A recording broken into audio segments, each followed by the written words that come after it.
Assalamualaikum warahmatullahi wabarakatuh. Perkenalkan, nama saya Oriana Nadinta Kadarsi dengan NIM 11231078 dari kelas Sistem Terdistribusi B. Jadi pada video kali ini saya akan melakukan demonstrasi mengenai program Public Subscriber Log Aggregator, di mana program ini merupakan sebuah layanan yang menerima event dari publisher, kemudian memprosesnya secara asinkron, dan memastikan tidak ada event duplikat yang diproses lebih dari satu kali, bahkan setelah kontainer di-restart. Ada 4 hal yang akan saya tunjukkan pada video kali ini. Yang pertama itu melakukan build dan menjalankan kontainer. Yang kedua, kirim event duplikat dan melihat idempotensinya bekerja.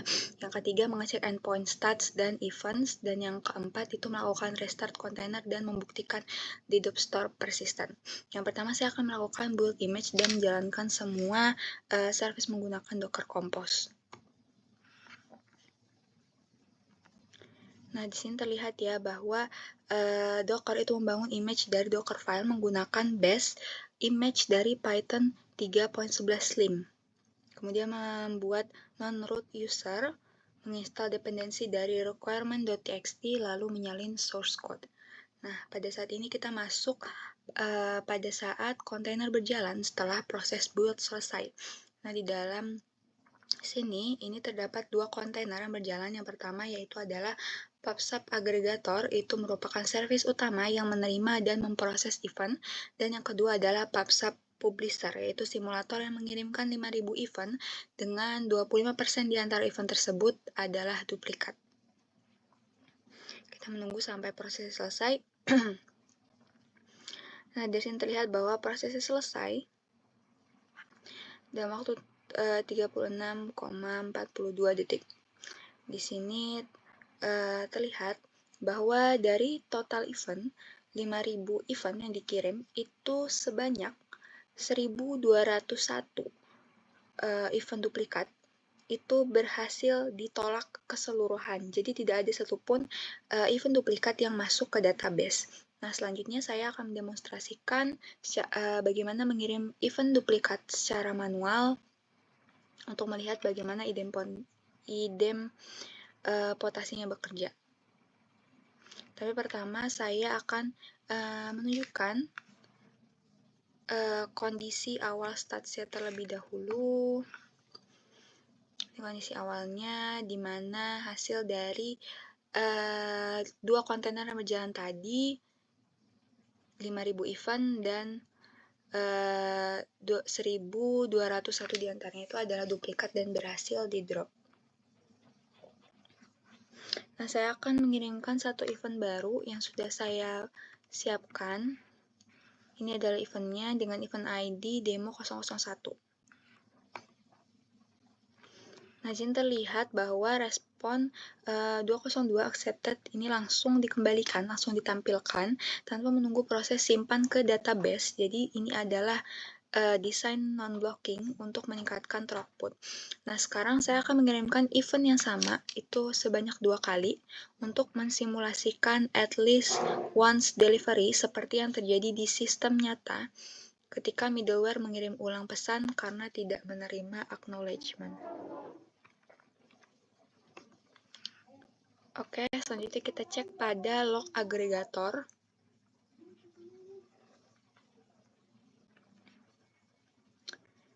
Nah, pada bagian ini, agregator mendeteksi bahwa event dengan ID demo 001 ini sudah pernah diproses dan langsung membuangnya, langsung melakukan drop. Dengan di sini terlihat ada log warning ya. Ini kemudian yang kedua, dengan ID yang sama, juga langsung di drop. Ini menunjukkan bahwa idempotent consumer itu dieksekusi beberapa kali pun hasilnya akan sama, akan menunjukkan warning dan juga drop untuk event yang duplikat. Nah, sekarang saya akan mengecek endpoint untuk API get event dan get stats.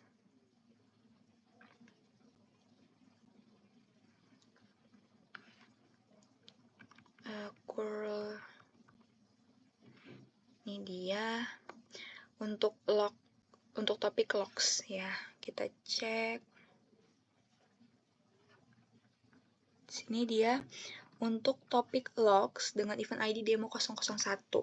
Ya, jadi meskipun saya sebelumnya mengirim event dengan ID demo 001 itu sebanyak 3 kali, tetapi yang tersimpan di database itu hanya satu event saja yang menunjukkan bahwa deduplication ini bekerja untuk mendrop event yang duplikat. Nah, sekarang kita coba cek dari statsnya. Ini. Dari hasil log ini, terlihat bahwa nilai resave ini itu meningkat. Ya, bertambah menjadi 5.003 dari sebelumnya hanya 5.000 event. Jadi nilai resave ini akan bertambah, akan naik setiap kali post itu dipanggil. Kemudian ini ada unique process. Unique process ini hanya naik untuk event yang benar-benar baru aja. Nah, kemudian ini ada duplicate drop. Duplicate dropnya juga bertambah sebanyak 2. Jadi yang sebelumnya 1.201 ini menjadi 1.203. Jadi ini akan mencatat semua duplikat yang berhasil ditolak. Nah, kemudian saya akan melakukan restart container. Ini adalah bagian untuk membuktikan apakah dedup store tahan restart. Nah, sekarang saya akan melakukan stop container dulu.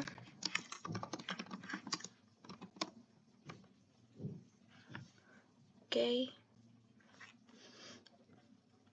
Kontainernya sudah berhenti, tetapi data di SQLite itu tetap akan ada karena di-mount ke Docker volume agregator data. Nah, ini tuh berbeda dengan data in memory yang hilang saat kontainer mati. Nah, sekarang saya akan melakukan restart ulang tanpa melakukan rebuild.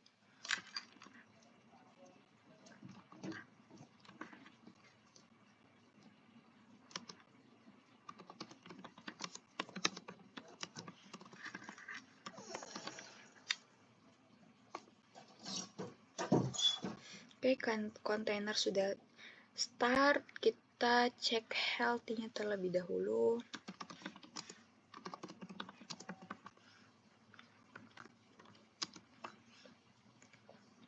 Statusnya sudah healthy. Jadi kontainer sudah running kembali. Nah, sekarang saya akan mencoba mengirim ulang demo 001 tadi yang sudah diproses sebelumnya. Sebelum kita restart, ini kita kirimkan kembali. Nah, selanjutnya kita cek lagi ke lognya. Whoops. Oke, ini terlihat bahwa ada warning di sini, duplicate drop. Jadi meskipun kontainer baru saja di restart sebelumnya, tapi agregator ini langsung mengenali bahwa event ID dengan ID demo 001 itu sebelumnya sudah diproses dan dia akan mengenali ini sebagai duplikat. Nah, kita coba cek ke statsnya. Nah, di sini terlihat bahwa resave-nya ini menjadi 1 karena kontainernya habis di restart dan unit prosesnya tetap 0, tidak bertambah. Unit prosesnya tetap 0, tidak bertambah dan duplicate drop ini tercatat 1. Kita cek untuk logs-nya, topic logs. Nah, di sini masih tetap 1 ya. Event yang tersimpan untuk demo 001. Jadi ini menunjukkan bahwa dedup store persisten ini bekerja dengan sempurna. Nah, terakhir saya akan menjalankan 10 unit tes yang mencakup seluruh fungsionalitas inti. Ini kurang. Oke, ini proses 10 unit tesnya.